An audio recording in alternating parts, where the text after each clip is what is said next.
All right. Okay.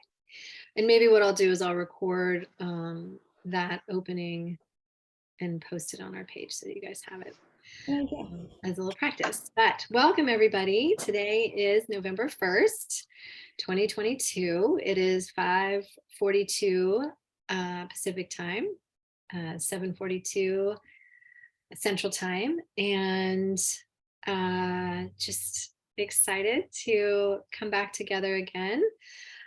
For those who aren't fully present here, you get to watch this recording. And when we post it in the Facebook group, feel free to use the comments section to share any thoughts or experiences when you do watch it, so everybody can check in with you if you're joining us for the first time. So today our theme is stamina, endurance, and gratitude. This, I'm sure, has been a pretty hectic time for a lot of people for a lot of different reasons. But as far as it goes in the world of college admissions, and for seniors as well as our juniors, it's probably been a pretty hectic time and a lot going on. I think Carolyn can probably speak more to this than me.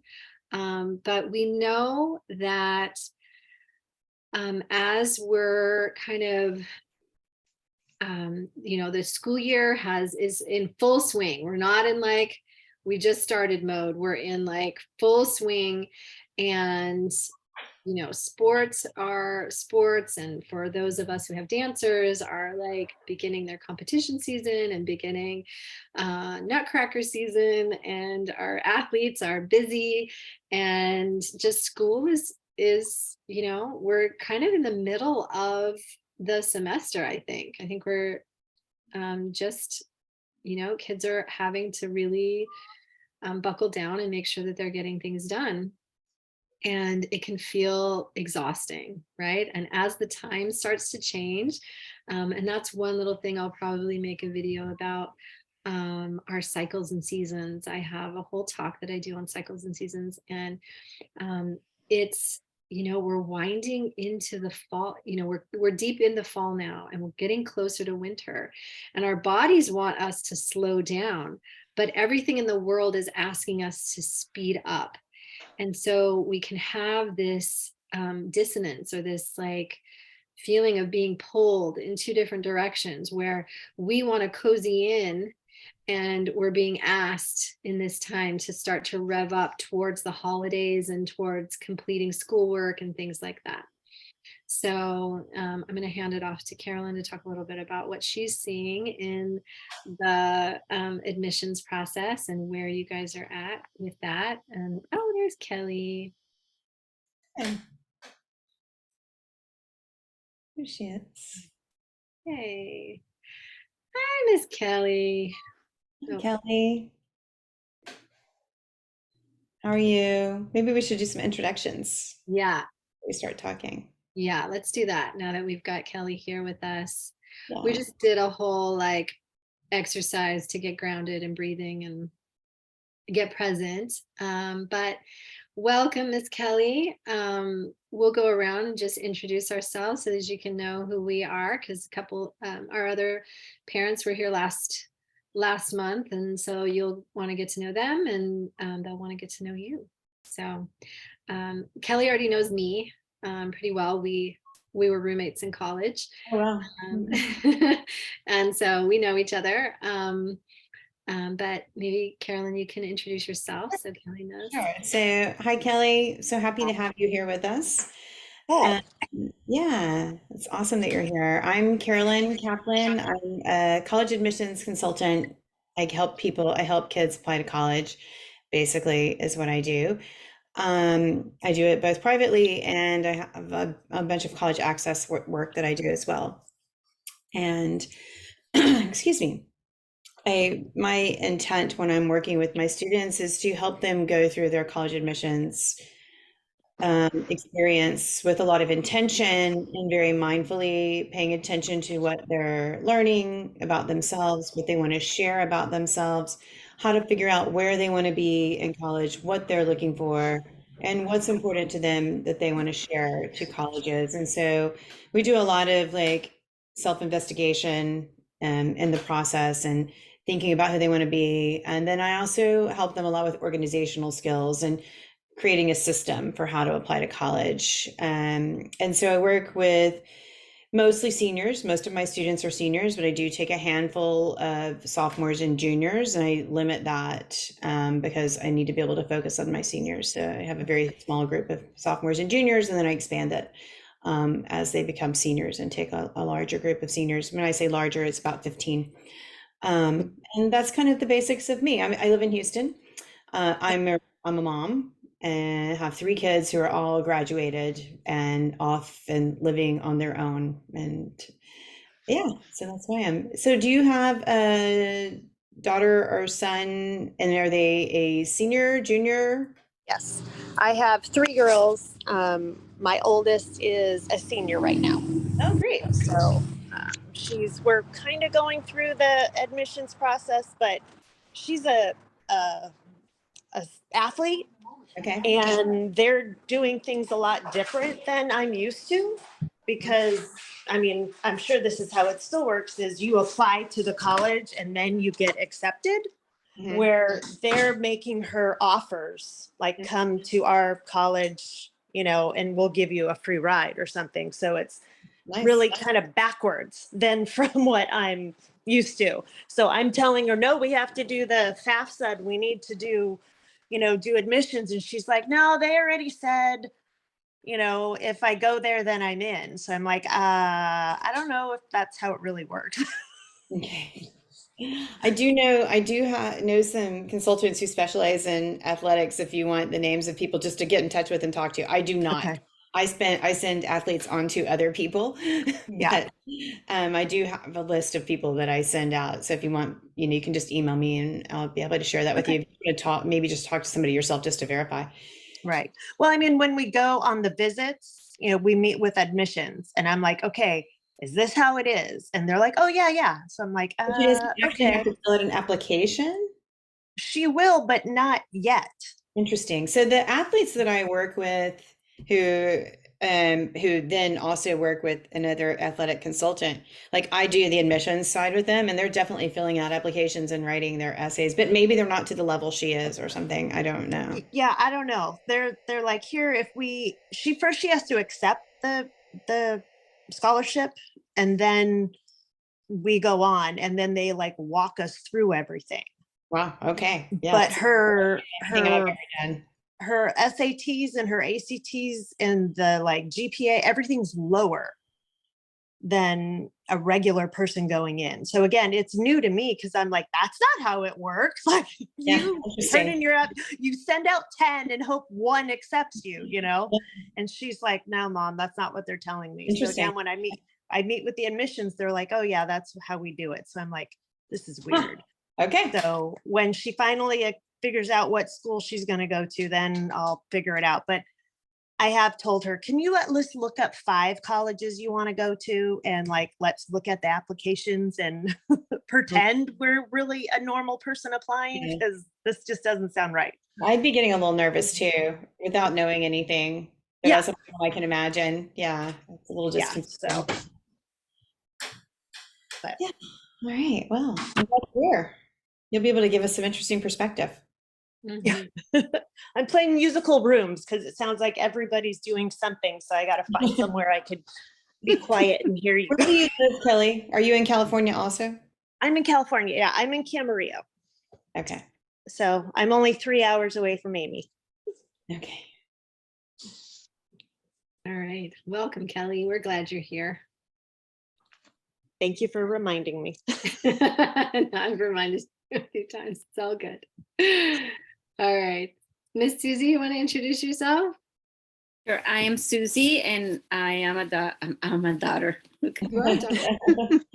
Well, first of all, I'm exhausted. That's why I'm delusional. I have a daughter that is a junior, and she's a different kind of athlete. She's a dancer, and she's been dancing since like 12 years now, something like that.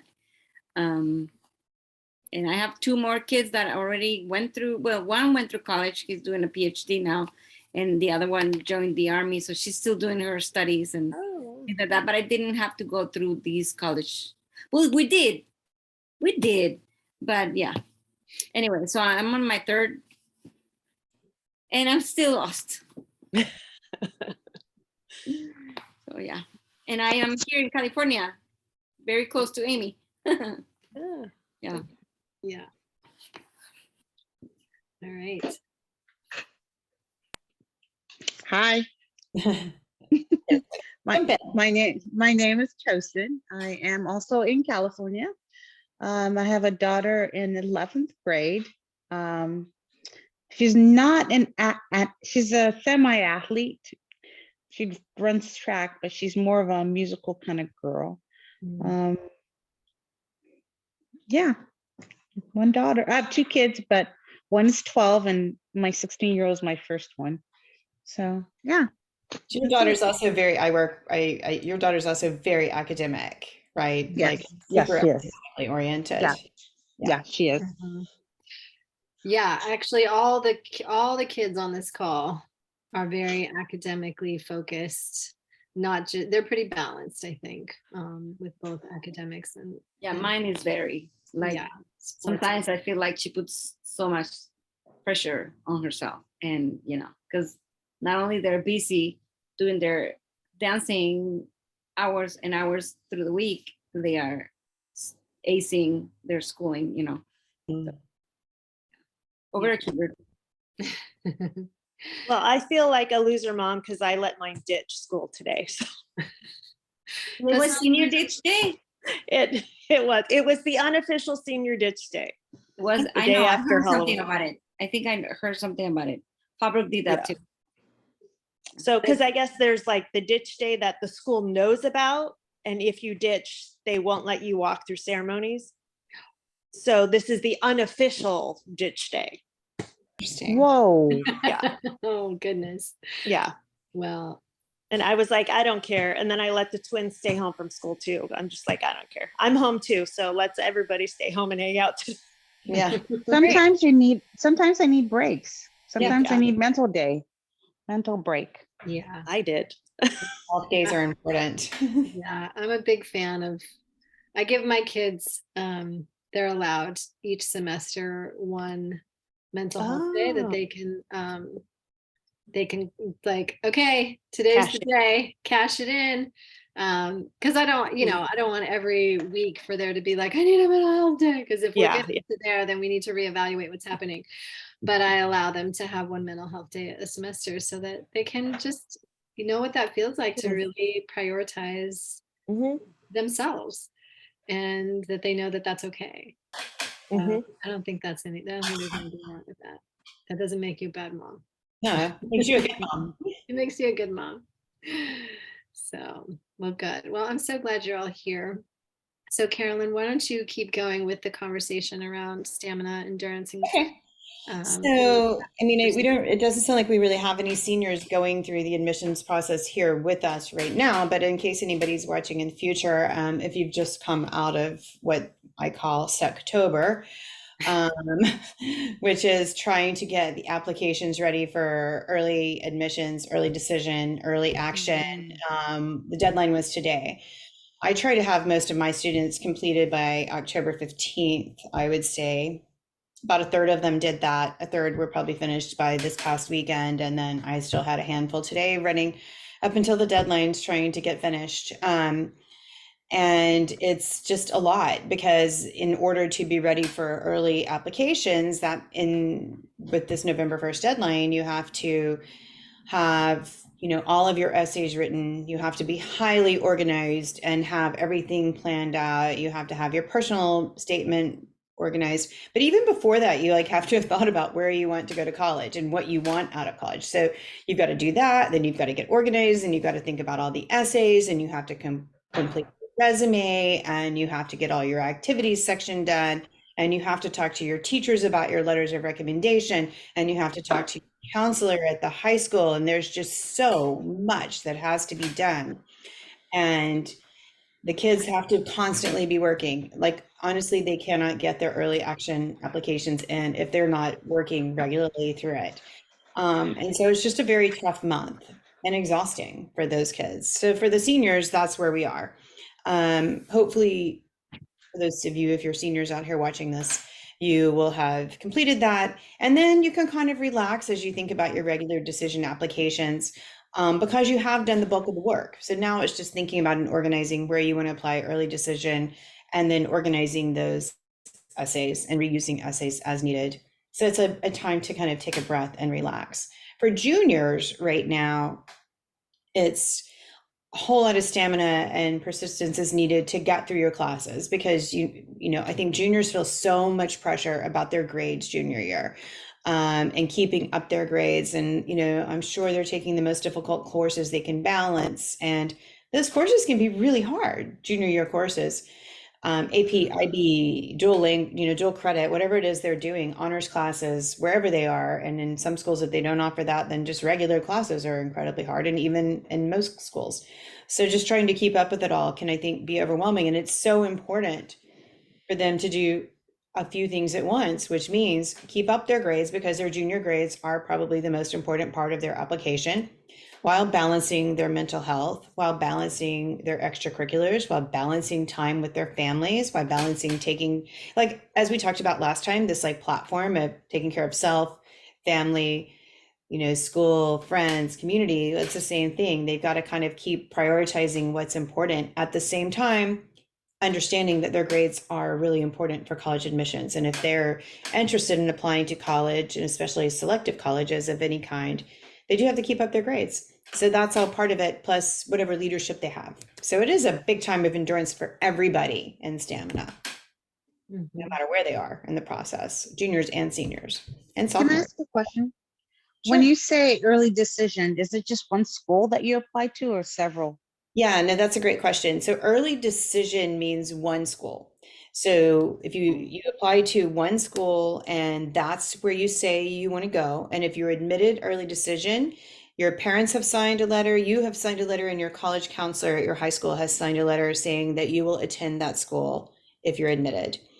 Early action, you can apply to a multiple of those, except for some schools have selective early action or restricted early action, or single choice early action. So Stanford, Yale, Harvard, and Princeton, and not MIT, Stanford, Yale, Harvard, and Princeton, and Georgetown, I think, all have, and Notre Dame, all have restricted early action. So you're saying for them, like, you're only going to apply to one of those schools early action, and you can apply to your state schools early, but you don't have to attend if you're admitted. Other schools that have early decision, for example, Brown, Vanderbilt, Duke, and a multitude of others, if you apply early decision and you're accepted, you have to go. And it can be a huge boost to acceptance rates. I have charts that, my students will have, that they'll see that, like, the acceptance rate for some schools might be as high as 20 to 30% for early decision, and then go down to 5% for regular decision. Colleges like it because it helps their yield, because they know if they accept you, you're attending, and they don't like to have low yield rates because it hurts their rankings, and it's just a business for them. That's all they care.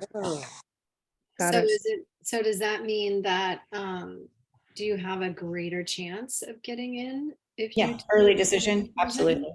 because you're basically saying, this is really where I want to go, and I promise I'm going to come. So that's really good to know. Mhm. Cool. But not all schools do early decision. Not all schools do it. Okay. Most big public schools don't. The schools that I, said that have single choice early action or restricted action don't. Most private schools do have it. Got it. Cool. That's really good to know.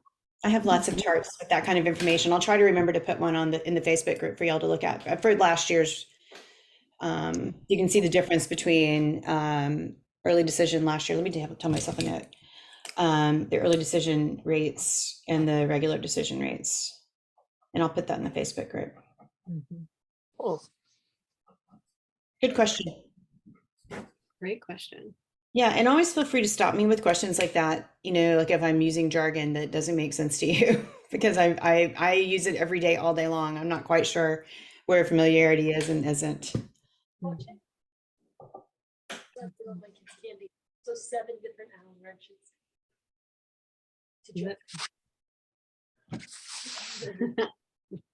Is somebody talking? It doesn't look like anybody's talking. Yes. Ainsley's trying to talk to me and I'm trying to tell her to shush. Hi, Ainsley. Hi, Ainsley. So I don't think I said Ainsley is a softball pitcher. Oh, cool. That's She's awesome. being recruited as a pitcher. So. How That's right. exciting. But she has good grades if she wants to. She does have good grades.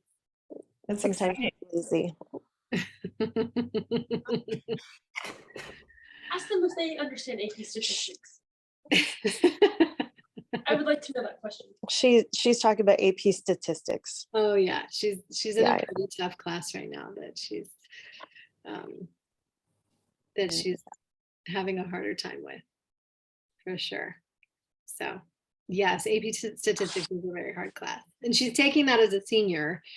Yeah. Which is not usual to be taking as many AP classes as she's taking right now, but I think she's taking 3 for some strange reason. Yeah, I don't know why. I'm anti. I'm like, take the easy classes, just get the A. I don't know.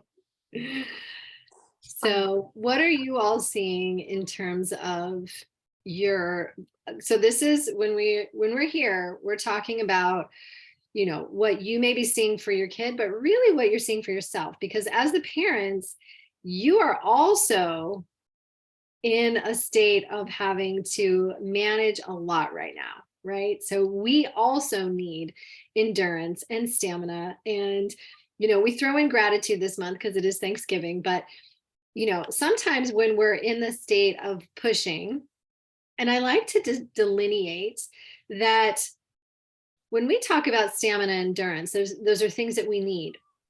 We're not talking about pushing past our limits to basically grind, right? So many of us are used to grind culture and this idea that we have to push and push and push and push to get things done. And there is really this balance that we have to find, that in order to have true endurance and stamina, we can't burn ourselves out. I talk a lot about resilience, that resilience really requires us to stay fortified, to take care of ourselves, to prioritize and organize in ways that allow us to see this as a marathon and not a sprint, right? Because when we see our life as a sprint, we burn ourselves out.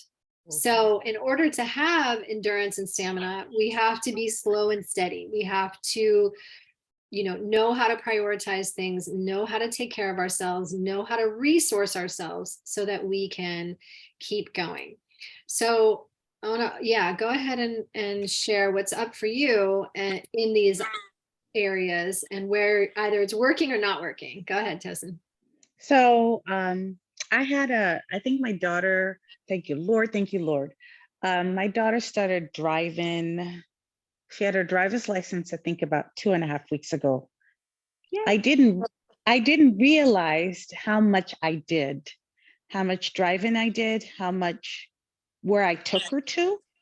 I was up all night and I just bawled. It was like I didn't know what to do with myself. After she started driving, it was like I realized that I would take her 30 miles away for symphony, maybe twice a week.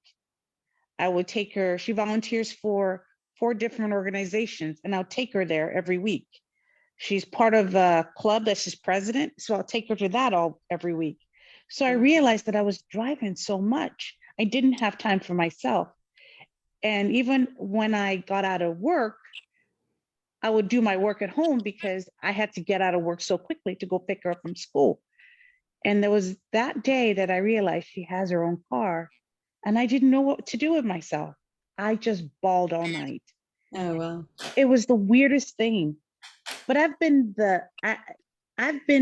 my blood pressure's gone down. Mhm. And I'm realizing that I do not have to do everything for her.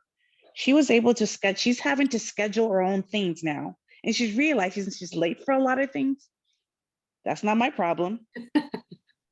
She's realizing she can't do all of it all at once. And so I'm learning to let go, and I love it. Yay, let's all give So Toast good. a Absolutely. round of applause. Good job. That is Yeah. hard. It is so hard. So hard. Yeah, so hard. And such a beautiful thing that you were able to acknowledge that and see it and feel it. And just, we do as parents, right? We hold so much. And as their independence grows and they're wanting to do more things and they're restricted by their capacity to move about, the world, when they finally have that freedom, then it allows us to take a step back and really see where we've been holding more than we probably should have. Correct. Yeah. And that's so good that you've recognized that, oh, she's late. That's not my problem anymore. Like, Yeah. she's going to have to figure that out. Hopefully she also can come, feels good about coming to you to figure out, like, what am I missing? How can I do this better? She's still working on that. Yeah. Yeah. Yeah. She's sick right now, and I think it's because she overbooked and overscheduled. Mhm. Yeah, she missed school today because she's sick. But Mhm. Yeah. Yeah. And that's part of the stamina part is learning your limits, Mhm. so that you do stop. Well, I mean, we all do it until we burn out sometimes. I mean, that's just part of life at times, but also like learning your limits as you kind of learn, okay, at what point are my batteries completely depleted? And I actually probably need to stop before that mhm, and recharge a little bit, and but I think learning that within yourself can be hard. And there's only so much you can do to tell her that, right? Other than setting a really good example by doing things like this and letting her know, and by showing her that you take time to take care of yourself. mhm. Mhm. And sometimes that can mean sitting and doing nothing, and I think that's important for our kids to see because they see us so busy all the time. I'm not making dinner tonight. Well, they'll figure it out. Yeah, good for you. That's great. I think those important lessons. Yeah. Mhm. Exactly. Exactly. And that, and it doesn't mean that you're not there to like provide guidance, and scaffolding is what we call it, like, oh, to provide some reflection of how it's going, and what do you need, what are you learning in this process, seeing if she's coming to these conclusions and helping her to figure out what she actually needs, right? Because having endurance, like I said, it's, we have to go. There's things that we have to do. But in the meantime, we have to be filling the tank with things that help to nourish us. Some of the most important ones are, our fuel, which is what we're eating, how balanced and nourishing is the food that you're eating, especially for our athletes. Are they eating the right fuels to fuel their performance? Because otherwise they will burn out faster. Number two, are they sleeping? Are kids sleeping? Because they need 8 to 10 hours a night. They need more than you think to be able to function. Are they getting playtime, which is what, play or rest, right? Both of them. We need time to play and have connection with our family and friends. And we also need downtime, and what she just did was force herself to have downtime. And these are the moments where we do some teaching about, yeah, you just forced yourself to have some downtime. Sounds like you might have needed that before, which would have allowed you to keep going had you had time to rest. Right? Yeah. Yeah. So those are some really important pieces of nourishment that have to keep going in the tank to be able to keep going. Right? Can anybody think of any others besides what I shared? Mm. I think it's important to spend time outside. I encourage all my students that I work with to like they need to have time outside. I think there is such a thing as like nature bathing or green bathing but just like looking up and seeing the sky. And even if you live in a big city, I have students who live in the middle of New York City but just like going outside and like finding that tree, or that weed growing, whatever it is. But like, just, Did you you're say that weed growing? that weed growing somewhere. I Like, was- in the middle of Queens, you might not Not see that kind of weed. Kind of. well. I know, I know. I was just thinking, playing just one weed growing and not marijuana. I'm thinking just I'm thinking just a weed in the middle of nowhere. For sure. Yeah, the little dandelion that grows up in the Little grass, right? dandelion. Yeah. Like go find that. Go find some green things because they'll say to me, like, I live in a city, there's nothing green. I'm like, yes, there is. Go find it. Look for it. Yes. But I think it's important to be outside, Yeah. wherever you live, to spend some time. And if you only spend your time inside looking at a screen or in your school, in a classroom, then I think that is one thing I encourage all of my students to spend time outside. I Yeah. also think music is important for brain development and just for rest and relaxation and fun and all of it, and whatever kind of music kind of speaks to you. But I agree. Anybody else have some wins or some challenges around this idea of endurance and stamina? Well, when you were talking about your daughter driving and everything, I mean, I can't wait, right? But we don't have a car for her, so things will change, but not as much, But what I've been seeing is that this year my daughter's got a job, and it's not a Monday to Friday or 9 to. It's just like some weekends, some days she get to pick what days she can. But because she's sponsoring herself to do these competitions, the solos that she's doing, she's paying it for herself. So I know that it's been a decision she made for herself, but it's been very challenging, and in terms that she's pushing herself so much. Sometimes there's weekends, Amy, we have Saturdays taken by classes and nutcracker rehearsals and competition rehearsals and everything, and then she takes a shift on Sundays. And so there's weekends that has no downtime. That downtime that you were talking about, I feel like that's where my daughter needs to focus a little bit more, because she also likes to bake, and she sells cookies and brownies and things like that with her friends. And they ask her like, you didn't bring cookies today, so she comes from school, starts baking, semi doing homework, goes to dance, comes back, wrap up the cookies, keeps doing homework. So she I don't think she's getting enough sleep like she should. And there was, I think it was September, that she was working every single weekend, either Friday and Sunday or Saturday, Sunday before Nutcracker.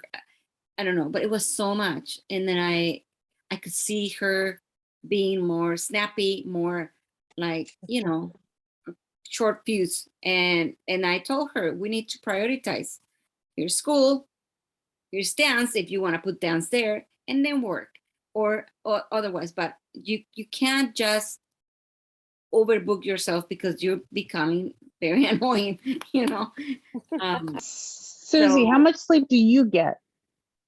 Good question. it's a good question. I don't get enough. But it's funny because, when your kids are little, you tuck them in and good night. Well, now she's the one who tucks me in. She comes to me to say good night, and sometimes I just go to her and my husband and say, I am out. I can't. I'm trying to like either read, which it's impossible at night because I fall asleep, or watch a little bit of TV. My downtime. That's my downtime at night. And when I'm like doing this, I turn the lights off and I tell them I'm going to sleep because I can't. And they're still up, doing their things. Like, you better go to sleep too, My husband gets up even before me, and sometimes he goes to bed after me. Like, so sleep is something that, yeah, Yeah. Right. As adults, we need, teens need, like I said, 8 to 10. We need somewhere between 7 and 9. So, when we get down below 6 hours of sleep, it actually starts to affect our brain functioning. So if our kids are not getting enough sleep, we have to help them understand that they're not only is it going to affect their ability to concentrate, focus, process, it's also going to begin to affect their immune system and their ability. And so they get sick. And so we have to show them, and talk about, okay, well, I need this much sleep. And this is important for me so that I can function. How are you building in sleep? And they can't just make it up by sleeping in on the weekends. Like it's a cumulative process. They need to make sure. And studies show that staying up and cramming for tests is less effective than actually getting rest, because your brain will actually work better for that test than sleep. Sleeping will do more for you than cramming. And that's the same for us as adults. Like there are diminishing returns of trying to get our work done, especially the later in the day it goes, right? Or the amount of hours that we're spending. I don't know if all you experience that. I've had to give myself a limit. Like I am done with work at a certain time of day, regardless of whether I've gotten everything done or not, because I have to prioritize my rest. Otherwise, I'm not capable of parenting the way that I want to parent the next day. And I'm not able to do my work the way that I want to the next day. So, yeah.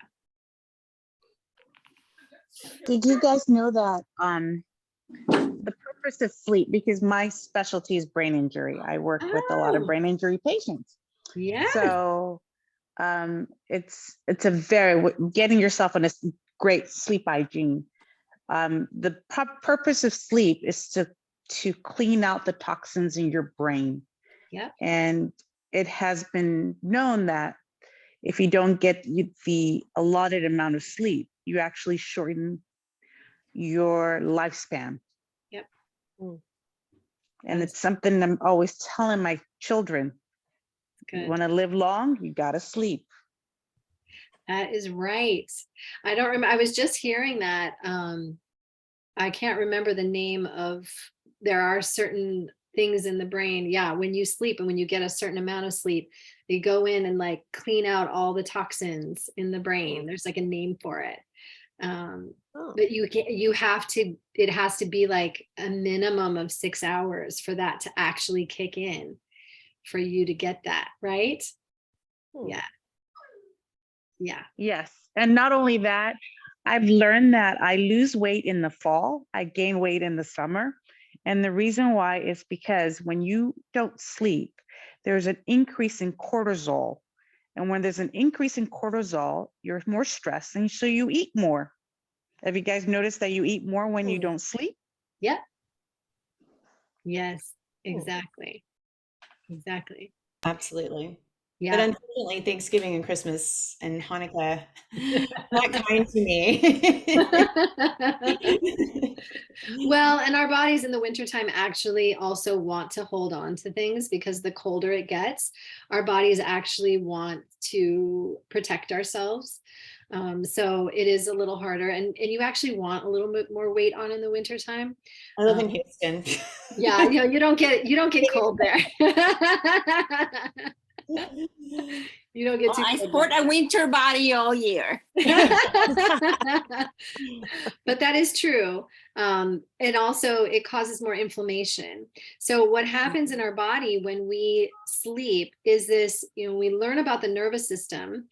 Throughout the day, we tend to be in a more sympathetic nervous system. It's the action, it's movement, and that shuts down certain things like our reproductive organs and our, when we are in action doing the things, our digestion shuts down, everything basically goes to either the brain or the periphery or the core of our body to help us have action and do the things we need to do. But we need to pendulate between sympathetic action and parasympathetic rest and digest. And when we sleep, if we don't get enough sleep, we don't actually, it's not just the brain that's detoxing, it's actually all of our organs. So our liver, our kidneys, all of our organs need that time to rest. Now, the thing with kids and teens is that they're young and they bounce back a little faster. We don't bounce back as fast, and the toxins can accumulate much more in us. So they think, oh, I'm fine, right? Like, they don't get 6 hours of sleep one night and then, they're not so bad. The next day they'll push through. They're able to do it. We can't, right? I don't know about you, but give me a day or two of not sleeping enough and I can't function anymore. But that's also because our bodies need that time our digestion needs time to repair and completely reform as much as our brain. So My alarm goes off at 9:14 to tell me to start wrapping it up to go to bed. good. Do you listen to Everyone laughs at me. They're like, really, Kelly? I'm all, it's 9:14, gotta go. it? Do you actually wrap it up and go to bed? Yeah, I start closing, down, go to my room, figure out what I'm gonna wear tomorrow. I just took on a new challenging job, so I'm really trying to get a lot of sleep. Good for you. Yeah. Good for you. And then if I go to bed early, then I don't need to deal with the kids. And then my husband has to make everybody go to bed and do all that part. That's a good strategy. I know. I like that. But it is fun because sometimes the kids will come in bed with me, like to just hang out or talk, because they know where to find me, and it's their undivided attention. Like, oh, I'm going to go hang out with mom right now. So. Yeah, I keep It's a great little tradition. I love that. It Yeah. is. And I keep seeing these memes like, oh, why is it my teen only wants to talk to me at 10:30 at night when I'm ready to go to sleep, right? Yeah. And it's true because their circadian rhythm is a little different than ours, and they tend to be more awake later, and that's a great way to sort of be inviting, right? Like, here's where I am, if you need me, I'm here, come spend some time with me. And Yeah. I love that. yeah. And Well, sometimes it's nice. I want to decompress, watch a little TV, watch some Will and Grace before I go to bed. And then somebody's in wanting to talk, and this is my day. And I'm like, really? Like, this is mommy's time. yeah. So, but all in all, I think the three of my girls are starting to learn sleep is important, especially the oldest, Ainsley. I think she goes to sleep before me half the time. She comes home from practice, showers, and she's in bed. Wow. That's awesome. Yeah. And she got a job only on Thursdays at the batting cages, and she keeps telling me how boring it is. I'm all, this is the best job ever. You get to do nothing and just relax and say hi to people, no problems, and you get paid for it. And you can do your homework if you want. So shut up and just deal with the boring job. Because we all can't say that. Yeah.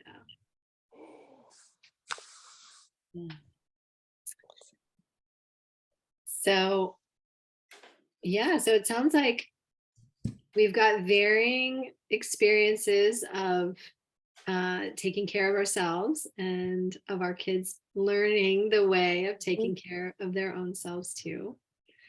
I wanted to make sure, because one of the last pieces that we have in our theme this month is gratitude. It is Thanksgiving month, and sometimes when we get into go mode, we can lose sight of what's, we're kind of focused on what's ahead of us and not what we're grateful for. So I want to make sure that we each go around tonight and talk about something that we are grateful for.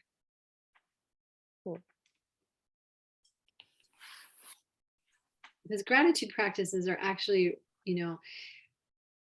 we have to be careful about them, because one, we don't want to sort of bypass, tough experiences that we're having or kind of minimize them. So this is not about like, oh, well, I'm so grateful for this really challenging thing because, it's making me stronger. And it's like, yes, that's true. And it's okay to be like in the experience of the frustration and pain and sadness and, all the spectrum of experience that you might be having, in particular when our kids are getting ready to graduate and they might not be here, we've got a limited amount of time with them left. And it's like, oh, well, I'm just so grateful because, they're doing well, but you still are having your own experience. But having gratitude is a practice when we truly can find the places in our heart that help us remind us that, there is goodness, because we have to find the good. Otherwise we can get stuck in the challenge. So sort of have to, again, pendulate and move ourselves into that space of like recognition that there are good things. I'm glad you mentioned that, Amy, because I think we tend to do that a lot. Like, oh, look how, things are so bad sometimes in the world. And like, we're so lucky that we have these and that, but we go to the extreme, right? So I think I need to do the little things like you said, like, or when I feel like I'm so pessimistic, I like everything is so bad, and try to like focus on the one little thing. And let me see if I can find it.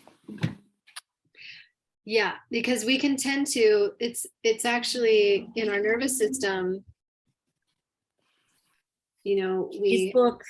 Yeah. Somebody gave me this book. Ooh. Yeah, that's good. And I have not started it.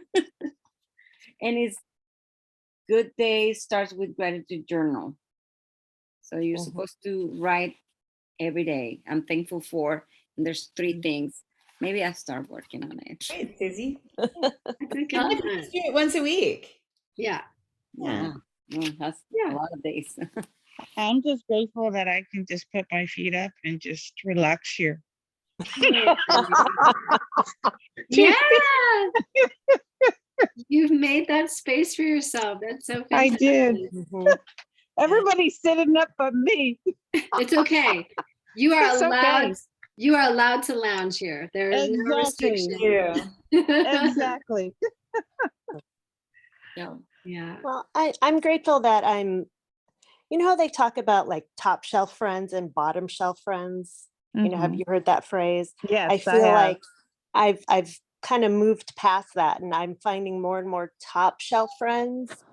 And like you guys, like you can just talk. We don't know each other, but we accept each other and we can all like sympathize with each other. So I'm grateful for that, for, Amy, for turning me on to certain things that I guess for a while I don't have time. I don't want to talk about my kids. They all suck. Like, I don't want to go there. And now I'm like, no, it's okay. Everyone's going through the same thing that I am. And I think we all relate. And that's what I'm grateful for, to know I'm not the only one going through it. Yeah. Huge. I never heard about the top shelf and bottom shelf. So you want to tell me? Like there's some friends you have that bring you down. The bottom shelf friends that are like, oh, look what she's wearing, look what she's doing, oh, woe is me, this is happening, like more negative. And then the top shelf friends are the ones that are always like positive and you want to be around, or you want to be more like. So they're like, you're good, you're top shelf friends. That's where you're striving to be at the top. So now I'm in a different job, so I'm meeting tons of people, and they all seem very negative. They hate their jobs. They've been stuck there. When I'm new, so I'm still excited and positive. And I'm like, okay, I don't want to hang around you as much. Finding your boundaries. You have boundaries. Yes. Yeah. And, normally I would. Helpful. Healthy boundaries. Yeah. I would bend over backwards, help whoever. And now I'm like, you know what? I'm just going to take care of me right now. This is my workload. I finished. I'm not going to ask people to help with theirs. I'm going home. Good for you. Good for you. So I'm trying to. I don't think I've ever heard about that. Oh, top shelf, bottom shelf. Yeah. I hadn't heard about it either, Susie. You're not alone. Okay. Oh, I don't know where I heard it. It's learning to create space for those who are important to your life and those who bring meaning to your life.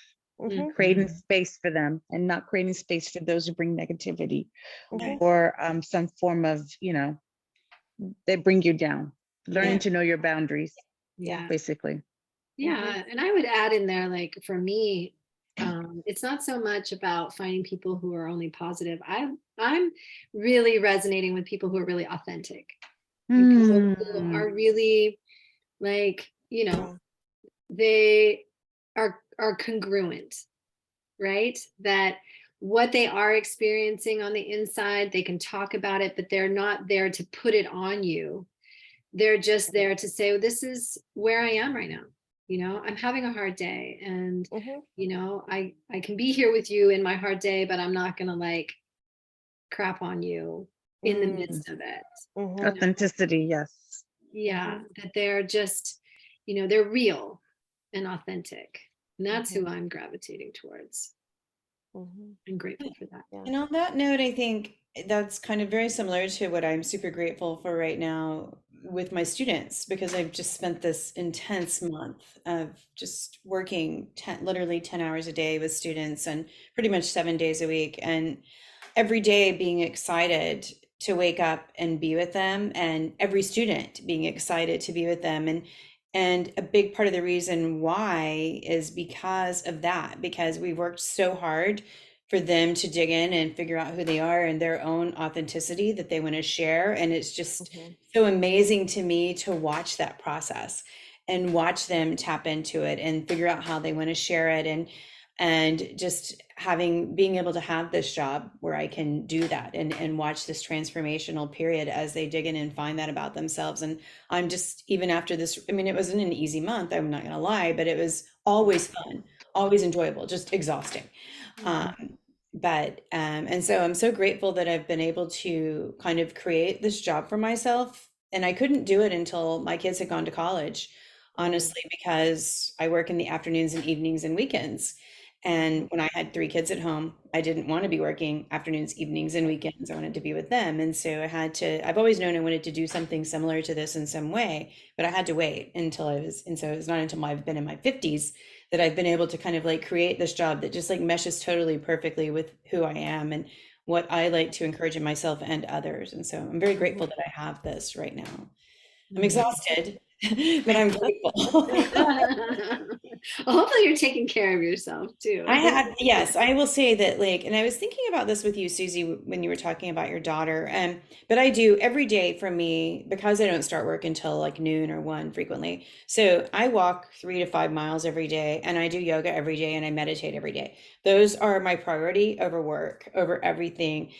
And Susie, Did you just start doing that? I started doing it when I turned 50. Okay. Yeah, my mom was really sick and I was her primary caretaker, and I'd been taking care of, all my kids, and it was just I didn't think I had time to focus on myself. I did. I could have had I made it, but I didn't feel like I did. I was in and out of the hospital all the time with my mom and taking care of, kids still at home, and I was putting myself last. And I finally realized, like, this is not working.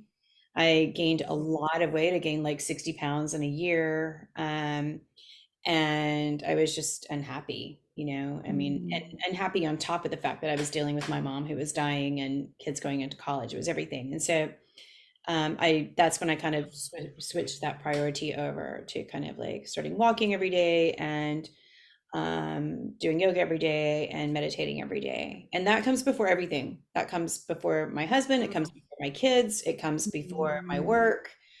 Because I cannot be there for all the people who need me to be there if I don't take care of myself. And we talked about that a little bit last time.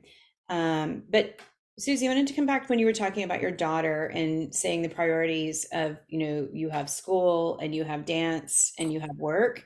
I want you to, I invite you to think about it this way. I'm not going to say I want you to. I invite you to think about it this way, and perhaps take care of yourself on top of that.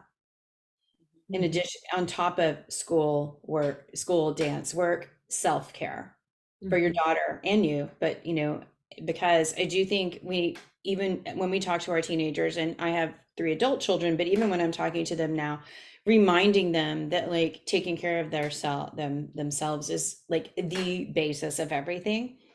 I speak from years of experience of not doing that and not having a great outcome, with where I wanted to be. Now I do. I mean, but it's been 8 years in the making.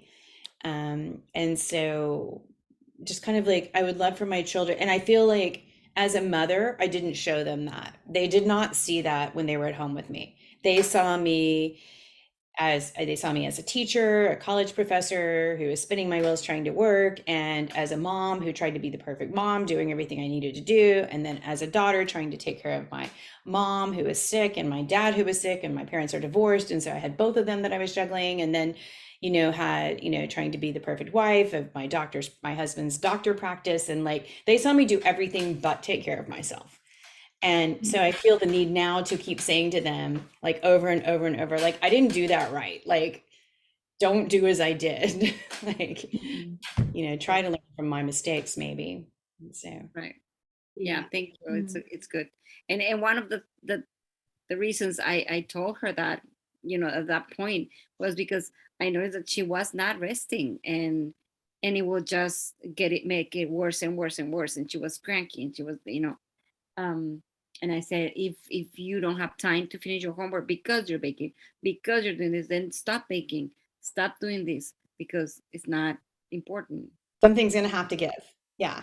And you have to tell your friends, sorry, no baking. I didn't bring cookies today, or like only gonna bring on Mondays when she can bake on the weekend, or things like that. And she just doesn't want to let go, Yeah. But for me was that because you need to sleep, you need to go to bed earlier, you're exhausted. Yeah. And it just adds up. And I'm exhausted by her being exhausted. You know what I mean? For sure. But yeah, thank you for saying that. I'll put it that way. I'll modify my paradigm. You can't give from an empty cup. Yeah. Right? She's got to fill her cup for herself. And she was in one of my classes, so she knows, and she's worked with me, and we've talked about this lots of times, and her current counselor may have to talk with her about it, but that, filling up her own cup first is going to allow her to have more energy to do the things that she wants and needs to do. Right? That even, and to build in time, even if it's just a half an hour every single day, you can always find a small amount of time every single day to have a practice of some kind that is nourishing for the self, right? And just getting enough sleep. So those are important. So that's good. Thank you for sharing that, Susie. And thank you, Carolyn. Those are really valuable lessons. Yeah, thank you. Has everybody shared their gratitude? I think so. I'm just gonna say I'm so grateful for all of you. This is such, I would say, much like Carolyn, my work has been incredibly nourishing for me, and I'm grateful for it because most of not everybody, but I deal with some chronic health issues, and I don't have the luxury of not taking care of myself. I have to, because I wouldn't be here with you if I didn't. But this is what keeps me going. Working with my clients and working with all of you parents is so inspirational to me. You can ask my husband. After every client and after every group that I do, I come home and I'm like more energized than I was when I started. This is what fills me. It makes me feel like I'm on purpose. It makes me feel complete. It makes me feel like I'm doing good work in the world. And that fills me up. So I am so grateful that you all keep showing up, and that you're bringing in really fantastic, amazing humans into this world to do really good things. And yeah, deeply grateful for this time together. Yeah, and your daughters are all so lucky, and you all have daughters, but they're all so lucky to have you for their moms, have a mom who does take the time to think about things in a very mindful and intentional way.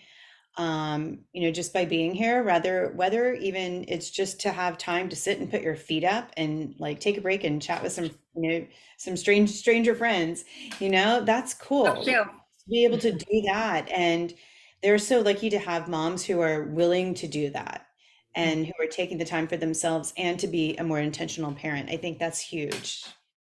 So, yeah. Yeah. So, yay. Any last thoughts before we wrap up? Well, for me, this is my time to take care of me. So I consider that a little bit of that. 100%. That's what I was saying. I even thought of, I thought about the other day, like, oh my God, I'm committing to something else. I'm like, I have time for nothing. But then like, no, it's my time. I am, so I kind of tried to switch the way I was thinking. I didn't want to see it as like, oh, I signed up for this and I forgot or whatever.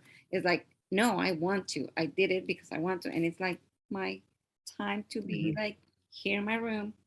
That's not great. having to drive my daughter. There you go. So your homework is, let me see if I can come up with you have to read 25 pages now. No, your homework is everybody has to get on the Facebook group because nobody's been I know people have seen things because I can see that you're seeing things. Yeah. Tosin, you're definitely, you read everything that goes on there. I've definitely seen that. But I know it's not about, and so this is a good reframe, Susie. It's not about one more thing. This is about checking in there so that you're continually staying in touch with each other, with all of us, and sharing. Don't be afraid to share what's going on. Okay. When those things happen, Tosin, when like your daughter just got her driver's license and now you're going through this process, tell us about it, right? Tell us about it during the week that it happens and let us know and let us celebrate you and encourage you. When you are frustrated or you are having things going on that you don't know how to handle, put it in the group. That's what we're here for, to help each other. Okay. And Carolyn's had a really intense month with admissions, and I've had a really intense month with my health, but I'm feeling better now. And we're going to start putting more content in the group too. So make sure that you're, commenting on that and, checking it out. I'm going to put the grounding presencing technique that we did, the 5, 4, 3, 2, 1. I'll make a little recording of that again so that you can have that as a tool in your toolbox. And yeah, just know that we're all here for each other. This is, what this time is for. So, so use that, spend your downtime every once in a while, just take 5 minutes, once a week or so, and just check in with us and let us know how you're doing. Okay. Okay. So, Thank you. and if Kelly, I will, if you make sure that you follow my page, I can invite you directly. Otherwise, I'll just send you an email link to get into that group. And it has all the videos from it has the previous videos from last time. And I will just put the recordings in there in case you miss a month, you'll have it. But Okay, I perfect. hope to see you all. Our next one is Tuesday, December 6th. Okay. We're on at 5:30 p.m. Put that in your calendar. Yes. And I'll send a reminder the day of. Okay. Okay. Okay. Thank you. I love this. Nice meeting Bye, you guys. guys. Thank you all. Congratulations on your freedom. Yes. Okay. Bye. Bye. Bye.